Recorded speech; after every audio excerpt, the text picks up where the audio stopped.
Do you really think just because we're married, you matter to me? Marriage is just a contract, not a promise of love, Tyler spat out, his voice cold and dismissive. The words sliced through the evening silence like a knife. I blinked, my breath catching in my throat. Tyler, how can you say that? My voice trembled as I stood in the kitchen, the hum of the refrigerator filling the painful silence. He leaned against the counter, arms crossed, a smirk playing on his lips. Emily, don't be so dramatic. We had some good times, sure, but love? That's a joke. My vision blurred with tears. Who is she, Tyler? He rolled his eyes. Does it matter? Matters to me, I choked out. I have a right to know. Fine. It's Madison, all right? Your precious little cousin. Shock clenched my stomach. Madison? I whispered, backing away. My mind swirled with images of family barbecues, Christmas dinners, and shared laughter. Madison had always been there, like a little sister. Yes, Madison, he said with irritation. Can we drop this now? I have plans tonight. Plans with her, I muttered more to myself than him. He shrugged nonchalantly. I've been meaning to tell you, but you've been so busy with your nursing shifts, your patients, your endless family calls, you didn't notice. Didn't notice? I echoed, barely able to process. You think this is my fault? Look, Emily, he sighed, sounding almost bored now. Let's just make this simple. You can keep the house. I'll move out. No need for a messy drama. We can keep it clean and professional. I gripped the edge of the counter, trying to stop the room from spinning. You want a divorce? Tyler smirked again. Divorce is such an ugly word. Think of it as freedom. Feeling utterly abandoned, I fumbled for my phone. Dialing my father, I stepped into the next room while Tyler busied himself with his suitcase, humming contentedly. Dad? My voice trembled when he answered. Emily? What's wrong? Tyler's leaving me. He's been cheating with Madison. There was a heavy pause. Come over, Emily. We need to talk. As I walked out of the house, leaving Tyler to his packing, his dismissive laughter echoed in my ears. I drove to my father's place, my hands shaking around the wheel. Dad met me at the door, pulling me into a tight hug. I knew something wasn't right, he said quietly. I pulled back, looking him in the eyes. You knew? I had suspicions, Tyler. He's always been too smooth for my liking. Then why didn't you say anything? I didn't have solid proof, Emily, but he hesitated, then his lips pressed into a thin line. There might be a way to set things right, but it won't be easy. Are you ready to fight for it? I don't know, I admitted, tears streaming down my face. I just feel so betrayed. He guided me to the couch, sitting beside me. Emily, you are stronger than you think. This will pass, and you will come out of it even stronger. You deserve better. But sometimes we have to make a statement. Tyler won't get away with this without facing the consequences.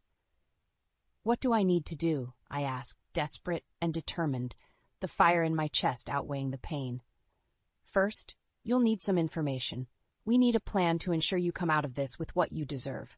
Are you willing to do whatever it takes?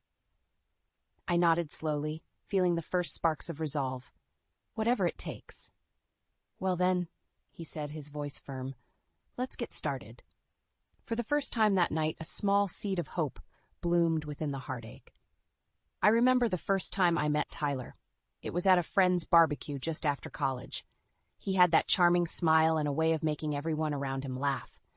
We chatted over drinks as the sun set, and by the end of the night he'd asked for my number. Our relationship moved fast. Within a year, we were married, and those early years were filled with joy. Tyler seemed attentive and considerate. He'd surprise me with flowers at work, spontaneous weekend getaways, and cozy movie nights at home. It wasn't perfect, but it was more than enough for me. Remember our trip to Napa? Tyler said, handing me a glass of wine. We sat on the patio, watching the sunset. I do, I smiled, thinking back to that trip. We'd driven through miles of vineyards, tasting wine, laughing, and dreaming about the future. It was perfect. He kissed my forehead. We should do it again soon.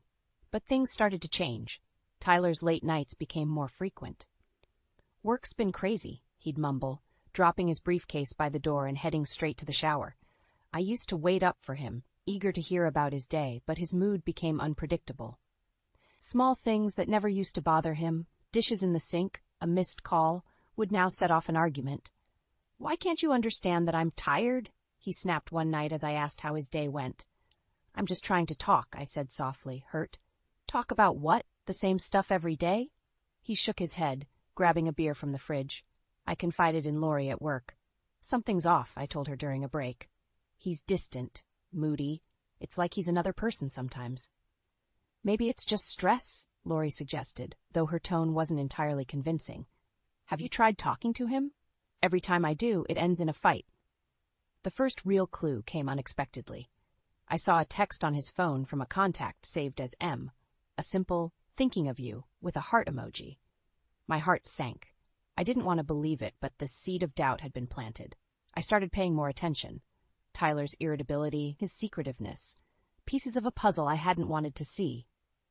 One day, Lori mentioned something that made my blood run cold. I saw Tyler at that new coffee shop downtown, she said casually. He was with some young woman, seemed familiar. Madison, maybe? Madison. My mind raced. You're sure? Yeah, looked like her. They seemed close. My hands trembled as I surfed through social media that night. Madison's profiles were littered with photos of her and Tyler, at restaurants, a weekend getaway. I read the comments, piecing together that they'd been seeing each other for months. I confronted Tyler the next day. You and Madison, explain this. I thrust my phone at him, eyes blazing. He didn't even flinch. Guess the cat's out of the bag, he said with a smirk. But really, Emily, what did you expect? We grew apart. I found someone else who makes me happy. You don't even care, I whispered, more to myself than to him. Care about what? You think you can shame me into staying in a loveless marriage? I knew then, crystal clear. The Tyler I fell in love with was gone, replaced by this callous stranger. I had to do something. I wasn't going to let this man and my own cousin destroy my life without a fight. I walked out of the room, grabbing my keys. His mocking laughter followed me down the hall. I didn't look back. There were steps to be taken, plans to be made. Tyler might have shattered my heart, but he hadn't destroyed my spirit, and he was about to learn that betrayal comes with consequences. Tyler, what's this? I asked, holding up a receipt I found in his jacket pocket for a fancy restaurant we had never gone to together. He barely looked up from his phone. Dinner. I felt a wave of anger rising. With who? Emily, do you really need to keep digging? Can't you just drop it? His dismissive tone only fanned the flames. No, I won't drop it, I replied, my voice shaking. You're lying to me every single day. Fine, he snapped, finally looking at me. It was with Madison. I shook my head, feeling disgusted. How could you do this to me, to us? What do you want, Emily? A confession? Okay, I slept with her. Satisfied? The room seemed to tilt. Every part of me wanted to scream, cry, throw something, but I didn't. Instead, I turned and walked out, leaving him to his smug self. Over the next few days, I kept a close eye on his behavior. He was more secretive than ever, constantly texting and leaving the room to take calls. I also began my own investigation, combing through social media, texts, and emails. Every bit of evidence pointed to the sickening reality of Tyler and Madison's affair. One day, I met my friend David for coffee. A mutual friend of both Madison and I from college, David might know something more. Emily, you all right? He asked, seeing the strain on my face. No, not really. I need to ask you something about Madison. He leaned forward, concerned. What about her? I showed him a picture of Madison and Tyler together, but didn't disclose my findings. Have you seen her with anyone? Unusual recently? David's eyes narrowed as he studied the photo. Yeah, actually. I saw them a few times at a bar downtown, thought it was weird, but I didn't want to jump to conclusions. Thanks, David, I said, trying to smile. Emily, is everything okay? It will be, I replied. I need some time to figure things out. Returning home, I found Tyler in the same spot, engrossed in his phone. Did you have a nice chat? He asked, his sarcasm barely masked. It was informative, I shot back. Unlike you, David actually cares. Tyler chuckled. David? That loser? He's always been in love with you. Pathetic. You're one to talk about pathetic, I seethed. Enough, Emily. Just get off your high horse. You're not going to find some grand revelation here. We had fun. It's over. Move on. I'll move on when I'm ready, I said, staring him down, and not a moment before. As the days passed, I noticed Tyler's patience wearing thin. He grew more irritable, snapping at every little thing. One night he came home reeking of alcohol, barely able to stand. I helped him onto the couch, his weight slumping against me. Emily, I'm sorry, he slurred. For what, Tyler? I asked, not really expecting an answer. For everything. His head lolled to the side as he fell into unconsciousness. I looked at him, a sad shell of the man I once loved. He had made his choices, and now it was time for me to make mine. The next morning, I called my father again. "Dad, I need more than just words. I need proof, something concrete." "Come over," he said firmly. "We need to put a plan in place. This ends now." I hung up, feeling a rush of determination. Tyler and Madison thought they could play with my life, but they were wrong. It was time to gather every piece of evidence, to fight back with everything I had. This wasn't just about revenge anymore. It was about taking control of my life. And I was ready. "Tyler, we need to talk," I said, stepping into the living room where he was sprawled out on the couch, watching TV. He sighed heavily, muting the show. "What is it now, Emily?" "I know everything. I have proof of your affair with Madison," I stated, eyeing him. He turned to face me, raising an eyebrow. "And what do you plan to do with that information, huh?" "Divorce," I declared firmly. Tyler laughed, a cold, harsh sound. "Fine by me, but don't think you'll get much out of it." "It's not about what I'll get, Tyler. It's about doing the right thing. I deserve better." He rolled his eyes. "You always were a righteous pain in the ass." I ignored his insult, focusing instead on the steps I needed to take. My father had advised me to gather more solid proof. Keeping Tyler at bay without revealing all my cards was crucial. The next morning I called Lori. "Hey, can you help me with something?" I asked. "Of course, Emily. What do you need?" "I need to document everything." "Can you help?" Lori agreed without hesitation. Over the next few days we worked together, photographing Tyler's car parked outside Madison's apartment, capturing screenshots of their social media interactions, and recording late-night phone calls. One evening, I overheard Tyler talking on the phone as I returned home from work. Peeking around the corner, I saw him pacing back and forth in the kitchen, agitated. "Yeah, Madison, I know. Just keep your mouth shut about everything, all right?" His voice was harsh, filled with irritation. "No, Emily doesn't suspect a thing. Just keep calm."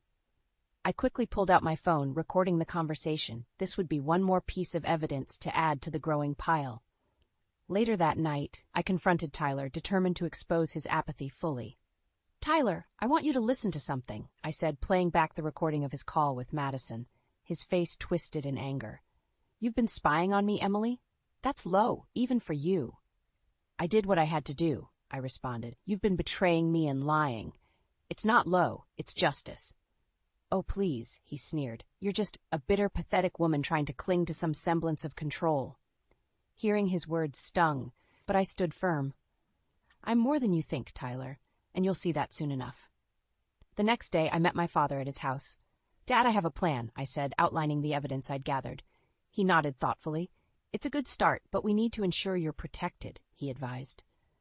"Remember, these things can get nasty." "I know, I'm ready," I said, feeling the weight of his support strengthen my resolve. "All right," he said firmly. "Let's put everything in place.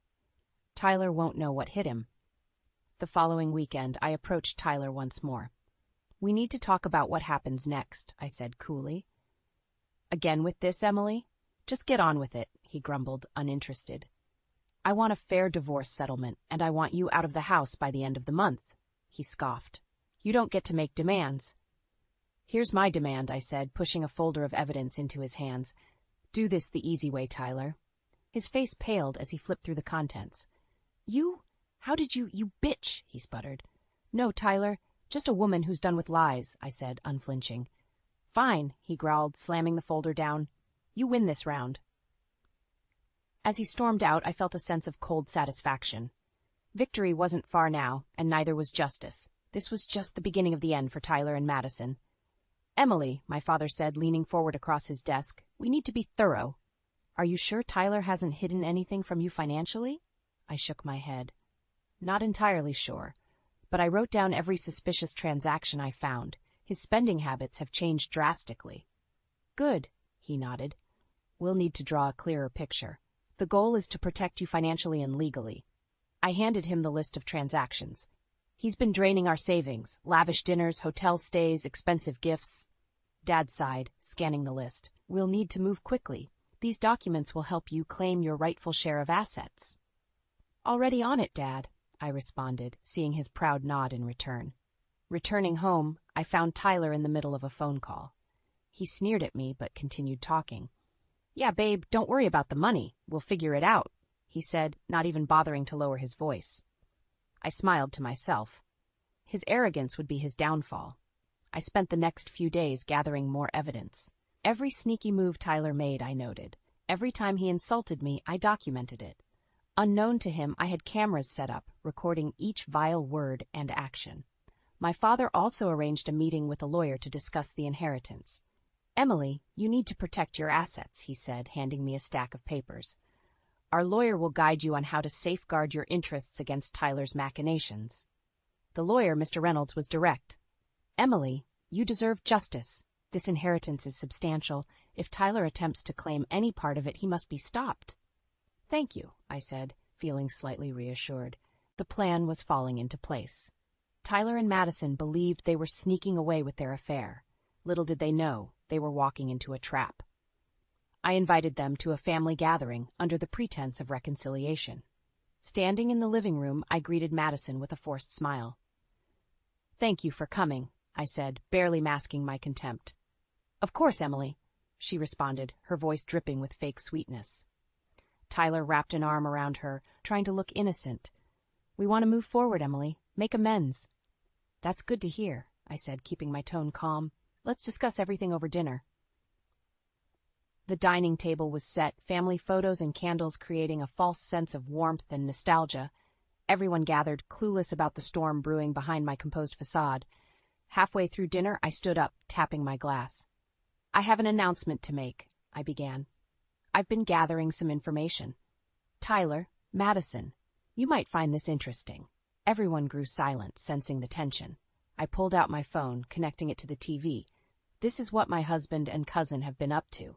Transferring the videos and photos onto the screen, I watched their faces as their secret unfolded in front of everyone. Gasps filled the room. "Emily, what is this?" Tyler's face turned red with fury. "Proof," I said coolly. "Proof of your betrayal." Madison's eyes welled up with fake tears. "How could you do this to me, Emily?" I ignored her. "Dad, please continue." My father stood up, documents in hand. "Tyler, Madison, you're looking at a separation. Emily's filing for divorce, and these documents will ensure she retains her inheritance. You two don't get a dime." Tyler's rage turned to desperation. "You can't do this." "I already have," I replied, feeling a surge of satisfaction. The rest of the meal passed in stunned silence. Tyler and Madison's shocked expressions were worth every ounce of pain they had caused. Their betrayal was laid bare, and the price of their deceit would be steep. As they left, heads hung low, my father put an arm around my shoulders. "Well done," he said softly. "Thank you, Dad," I replied, feeling a strange sense of peace wash over me. In that moment, surrounded by family who truly cared, I knew I had made the right decisions. The darkest chapter of my life was ending, and a brighter one was about to begin. The family gathering went quiet as the revelation settled in. Tyler and Madison's embarrassment was palpable. My father's presence only added weight to the confrontation. Tyler, his face red with a mix of anger and humiliation, finally spoke. "Emily, you've gone too far. This is pure malice." I met his eyes calmly. "No, Tyler, this is justice." "That's right," my father added, stepping in. "Insolence needs consequences, and it's time you face yours." Madison was fidgeting, eyes darting around the room. "Emily, please, we can talk about this privately. This doesn't have to be so dramatic." "Oh, but it does," I said coldly. "This is exactly what you two deserve." Tyler tried to gather himself. "So what now? You want a divorce? Fine, let's do it." "It's not that simple," my father interjected, placing a folder on the table. "Here are the terms. You will sign everything, or we'll see you in court with all the evidence we've collected." Tyler scowled. "You think you scare me, old man. I have rights too." "Yes, but you've waived any claim to the inheritance," my father replied, flipping a page to the highlighted section. "This document ensures you leave with nothing." Madison gasped. "What? Tyler, what does he mean, inheritance?" My father smirked. "Too late to play innocent, Madison. You've already lost." Tyler's face contorted with rage. "You can't do this. We'll fight it." "Fight all you want," I said, "but you won't win. And remember, this is the easy way." Tyler grabbed the papers, scanning them quickly. His eyes flicked to me, filled with venom. "You think you're clever, don't you?" "I think I'm done being your fool," I retorted. Madison tried again. Tyler, we can figure this out. We don't need their money. Oh, you'll need it, my father said, chuckling. You don't realize what you're walking away from. As the arguments grew heated, the rest of the family watched in stunned silence. The truth of the inheritance was sinking in for everyone. Tyler, realizing he was cornered, threw the papers onto the table and grabbed Madison's arm. Let's go, he snarled. Not before you sign, I insisted, pushing the papers toward him. Watching his jaw clench, he reluctantly picked up a pen. This isn't over, he warned, scribbling his signature. Oh, it is, I said confidently. For you, anyway. Madison followed suit, her hand shaking. They both looked defeated, knowing they had no other choice. Thank you for your cooperation, my father said dryly, collecting the signed documents. Tyler glared at me one last time before storming out, dragging Madison behind him. As the door closed, a wave of relief and sorrow washed over me. My heart was heavy, but it was also the end of this painful chapter. My family members began speaking again, offering their support. My cousin David walked over, placing a hand on my shoulder. You did the right thing, Emily, he said softly. I hope so, I replied, feeling the weight of everything. You're better off without them, he assured me. In that moment, I knew he was right. This was the turning point. Tyler and Madison's deceit was behind me, and while the pain was still fresh, the road ahead seemed a little clearer. My father, standing beside me, gave me a reassuring nod. We'll get through this together, he said. Thank you, Dad, I whispered. I turned to leave the room, my family's murmurs of support following me. Karma had come full circle, and now it was time to begin anew. The path wasn't easy, but with each step, I felt a little bit stronger, a little bit more in control. As I closed the door behind me, I decided it was time to embrace the future, leaving the past and its betrayals where they belonged, far behind me. Tyler and Madison sat across the table from me in Mr. Reynolds' office. The tension was thick as the lawyer laid out the final documents. Tyler's face was tight with barely concealed rage, while Madison tried to keep up a facade of calm, her eyes betraying her unease. Mr. Reynolds explained the terms clearly, leaving no room for misunderstandings. By signing this, you both agree to waive any rights to Emily's inheritance. You will also depart from the marital home within 10 days. Tyler leaned back, arms crossed. You think you're so smart, Emily, but what's stopping me from tearing these papers up and walking out? Mr. Reynolds didn't miss a beat. You'll be facing a lawsuit with more damning evidence than you can handle, Mr. Brooks. Is that a risk you're willing to take? Madison leaned forward, her voice soft but urgent. Tyler, just sign it. We can start over. We don't need their money. I won't let her win, he hissed, glaring at me. You already lost, Tyler, I said quietly. This is just the paperwork confirming it. Tyler grabbed the pen with a shaking hand, scrawling his name angrily. Madison followed, her eyes downcast. They pushed the documents back to Mr. Reynolds, who nodded. It's done, he said. Effective immediately. Tyler stood abruptly, knocking his chair over.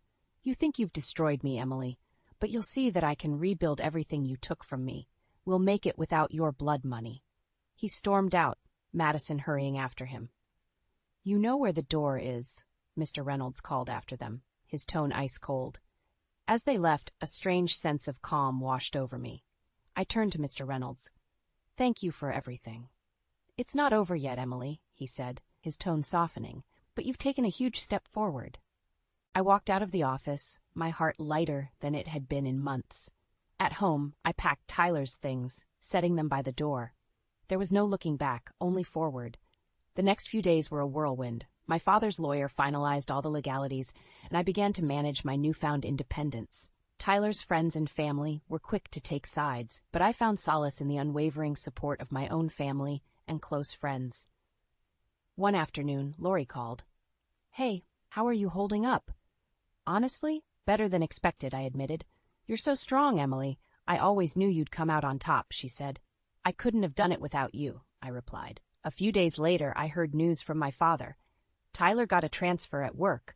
They sent him to a branch in another state, he informed me, a hint of satisfaction in his voice. Good riddance, I muttered. And Madison? She's finding it hard to adjust. Family's distance isn't making it easier.